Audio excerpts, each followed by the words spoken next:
If you're going to call Iranians terrorists, if they right now had an open concentration camp where they were mass killing their own people, we would all be saying this is ridiculous. So it's rich to me that people are concerned about Iran having nukes. But I'm concerned about Israel, who won't even admit that they have nukes, having nukes, while at the same time they are executing a genocide and a Holocaust in Gaza that the world is watching. So who's the bigger terrorist is the question today.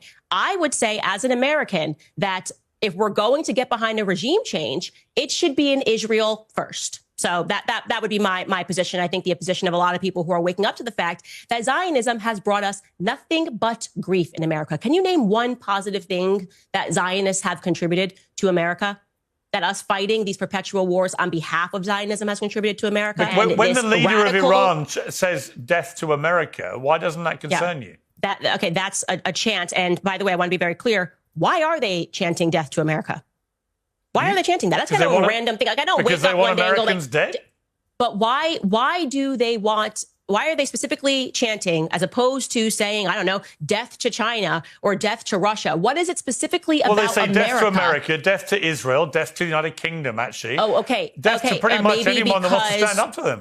Could have had something to do with our actions in the Middle East is why I'm saying that we need a change in foreign policy. It maybe has something to do with just like killing 1 million Iraqi civilians, okay, because Bibi Netanyahu got on a congressional stage and said there are weapons of mass destruction, and we took that to the bank, and there actually were no weapons of mass destruction, so we just killed 1 million. It could have something, I could be crazy, it could have something to do with our actions in the Middle East, the fact that we have 2,000 troops stationed in Syria right now under the guise of saying that we're fighting ISIS, while at the same time we know that Bibi Netanyahu funded the al-Qaeda adjacent front because he wanted to overthrow Syria, and they again expand their borders, immediately take on territory and sell us absolute nonsense. As you know, I oppose what the Israeli government is doing now in Gaza. I oppose the expansion of settlements on the West Bank. I think all of that is completely wrong. I do think America supports Israel because it remains the only democracy in the Middle East, and that's an important... They're not a democracy. Stop saying that, Pierce. You know better. Well, they have elections. It's not a democracy. They have elections.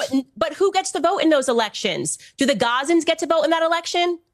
Well, the Israelis get to vote in Israel, obviously. Okay, so you're basically saying America had a democracy, we had Israel laws that said Black Americans couldn't, Black Americans Israel couldn't moved vote. out. Yeah, I'd want my kids to go to jail before they fought for Israel. I'll say that honestly. Okay, I would. I have 3 sons, and I'm going to be honest with you, Pierce. I'm glad you told me that consequence. I'd take that consequence any day to them being sent back over in a coffin because they died for Israel.